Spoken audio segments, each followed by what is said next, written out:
যাবেন, যেটা রূপম সাহা সত্যিও সভাপতি বলেছেন, বিভিন্ন প্রশ্নর সম্মুখীন কিন্তু আপনারা হবেন। যে এত দশক থেকে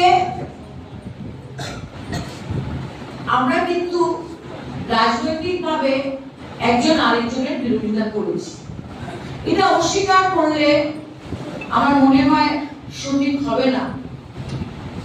তো এই মন পরিবর্তনটা কেন হলো, এই প্রশ্নের বিষয় আপনাদের ভিতরে উঠে আসছে যে সুস্মিতা দেবের মন পরিবর্তন কেন হলো।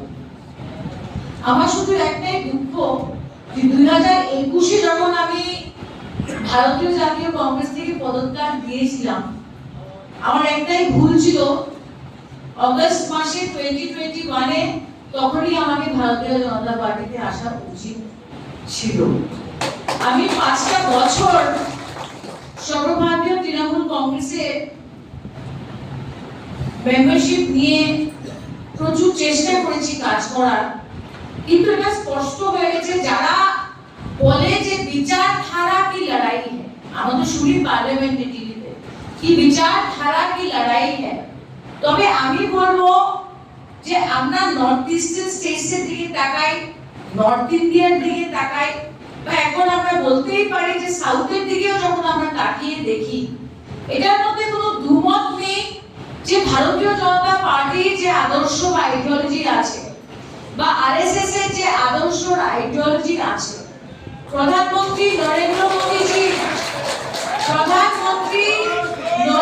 মোদীজির যে ভিশনটা এই দেশের জন্য রয়েছে, এবং ন্যাশনাল সিকিউরিটি হোক বা ইন্টারনাল সিকিউরিটি হোক, সেটা সামনে রেখে ভারতবর্ষের স্বরাষ্ট্রমন্ত্রী অমিত শাহজির যে ভিশনটা রয়েছে, আর অত্যন্ত গুরুত্বপূর্ণ, যাকে আমি অনেক দশক থেকে আমার বাবার পরে যদি রাজনৈতিক গুরু মেনে থাকি, উনি হলেন আসামের সদ্য মুখ্যমন্ত্রী ডক্টর হেমন্ত বিশ্ব শর্মা। এই আইডিওলজি, এই আদর্শ, এই ভিশনটার গ্রহণযোগ্যতা আজকে কাশ্মীর থেকে কন্যাকুমারী আর মণিপুর থেকে গুজরাট পর্যন্ত কিন্তু গ্রহণযোগ্যতা পাচ্ছে না, অস্বীকার করলে চলবে না। অনেকে বলেন যে আপনি আইডিওলজিক্যাল সামারসল্ট কেন মানলেন? আপনারা যখন মাঠে যাবেন, মানুষ কিন্তু আপনাদেরকে জিজ্ঞেস করবে যে কি হলো, সুস্মিতা দেবকে তোমরা গ্রহণ করলেন, কি যুবমোর্চার প্রেসিডেন্ট চিনতে পেরেছি? কিন্তু আপনি স্পষ্টভাবে বলে দিই কি হয়, আমরা যখন একটা পাঠশালার ছাত্রী বা ছাত্র থাকি, তখন আমরা ইতিহাস যখন পড়ি বা যে কোনো সাবজেক্ট পড়ি, আমাদের এই সাবজেক্টটা কে পড়ায়? ওই পাঠশালার অধ্যাপক বা হেডমাস্টার পড়ায়। তো আমি যে পাঠশালার ছাত্রী ছিলাম স্টুডেন্ট লাইফ থেকে, সেই পাঠশালার নাম ছিল ভারতীয় জাতীয় কংগ্রেস এবং তারপরে সর্বভারতীয় তৃণমূল কংগ্রেস। তো সেই পাঠশালার হেডমাস্টার আমাকে বুঝিয়েছে যে বিজেপির আইডিওলজি কি আর আরএসএস এর আইডিওলজিটা কি। কিন্তু ভারতীয় জনতা পার্টিতে জয়েন করার আগে 9 জুলাই আমি কিন্তু আমার ইস্তফাটা দিয়েছিলাম 9th জুন বা 10th জুনে দিয়েছিলাম। এক মাস যেরকম কম্পিউটারের হার্ড ডিস্কে রিবুট করা হয়, আমি আজকে রূপমদাকে ধন্যবাদ জানাচ্ছি, আমাকে দুটো বই দিয়েছে, এটা পড়তে হবে।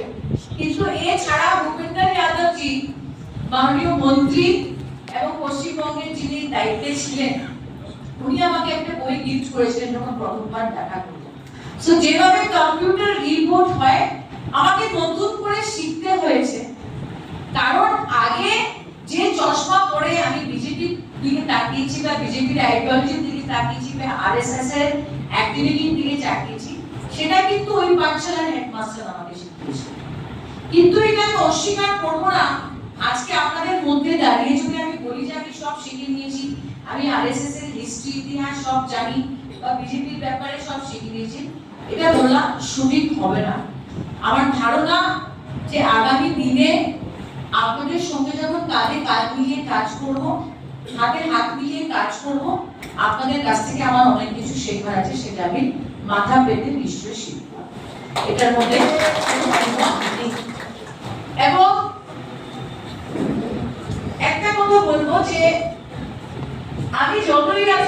ভাষণ দিই আমার গ্রহণযোগ্যতা আপনাদের মধ্যে বাড়াবার জন্য একটু সময় লাগবে, কারণ প্রতিদ্বন্দ্বিতা হয়েছে 3 দশক। কিন্তু আমি একটা কথা বলি যে আজকে যে আমরা রাজ্য সভা থেকে রিজাইন করে পশ্চিমবঙ্গতে ভারতীয় জনতা পার্টির সিম্বল নিয়ে দাঁড়িয়ে জিতে এসেছি, এটার পিছনে যাদের বলিদান রয়েছে। দেখেন, পশ্চিমবঙ্গতে যারা তৃণমূল স্তরের কর্মীরা রয়েছে, ওরা রক্ত দিয়েছে, ঘাম দিয়েছে, পরিশ্রম করেছে, তারপরে বিজেপি সরকার আজকে পশ্চিমবঙ্গতে এসেছে। আজকে প্রথমেই আপনাদের দপ্তরে এসে আমি কিন্তু মঞ্চে একটা আসন পেয়েছি, কিন্তু আমার থেকে আগে অনেকে হয়তো বিজেপি করছেন, আজকে হয়তো লাস্টের মধ্যে বসা আছেন বা মধ্যে বসা আছেন। কিন্তু এই জায়গাটা আমাদের কেন দেওয়া হয়েছে, সেটার বিশেষ কারণ রয়েছে।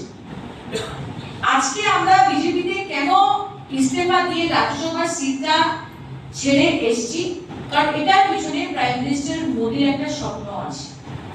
স্বপ্নটা কি? যে উইমেন্স রিজার্ভেশন হবে। স্বপ্নটা কি? যে ওয়ান নেশন ওয়ান ইলেকশন হবে। স্বপ্নটা কি? যে ডিলিমিটেশন হবে। সো অনেকে প্রশ্ন করবে, আমি জাস্ট আপনাদের বড় ছবিটা দেখাতে চাইছি। এবং আমার মনে আছে সেই দিন যখন আসামে ডিলিমিটেশন হয়েছিল এবং বরাকে কিন্তু 2টো সিট কমে গেছিল। তো আমি নিজেকে প্রশ্ন করলাম, যদি বরাক ভ্যালিতে, বরাক উপত্যকায় যদি সিট বাড়াতে হয়, তবে কিন্তু ডিলিমিটেশনের প্রয়োজন আছে, দরকার আছে। এটাও কিন্তু আমাদের মনে রাখতে হবে।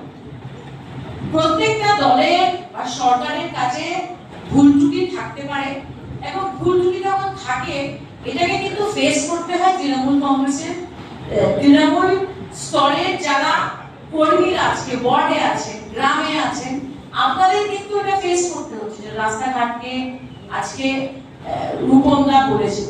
কিন্তু আমি এটা বিশ্বাস করি যে আমি প্রথম যখন রাজনীতিতে আসি, আমি দেখেছি বরাক অঞ্চলের রাস্তাঘাটের কি অবস্থা ছিল, বরাকের ইন্ডাস্ট্রিয়ালাইজেশনের কি অবস্থা ছিল, শিলচর শহরে কি কি কাজ হয়েছিল, কি কি কাজ হয়নি, এবং কাজ করতে কংগ্রেসের ভিতরে কত বাধা আসতো বরাকে কাজ করতে, আমি কিন্তু সব সাক্ষী।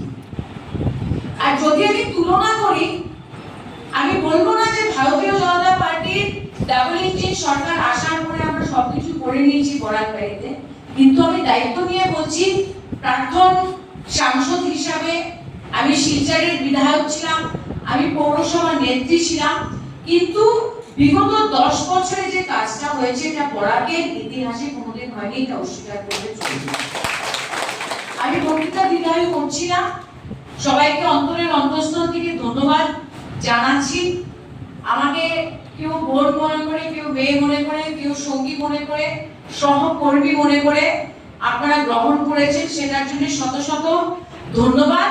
আর আমার বিশ্বাস যে আমরা সবাই মিলে যদি আগামী দিন বরাক, আসাম এবং দেশের উন্নয়নের জন্য কাজ করি, মোদিজির যে ভিশনটা রয়েছে বা আমাদের যে আইডিওলজিটা রয়েছে, সেটার গ্রহণযোগ্যতা দেশের প্রত্যেকটা রাজ্যতে বাড়বে। সবাইকে ধন্যবাদ জানিয়ে আবার এখন তো আমি অফিসে আসবো, আমি সিস্টেম ঠিক জানি না, কিন্তু তার কাছ থেকে বুঝে দেব, এবং আমার টেলিফোন নাম্বার অফিসে থাকবে। যদি কোনোদিন মনে হয় যে আমার দরকার আছে বা আমার কিছু করা আছে, আপনারা সরাসরি বলবেন। নমস্কার, জয় হিন্দ, ভারত মাতা কি জয়।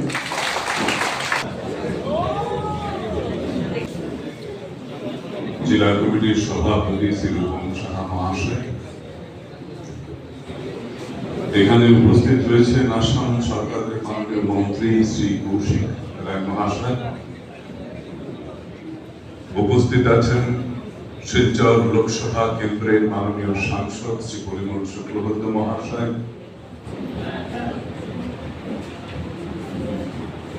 সদ্য ভারতীয় জনতা পার্টি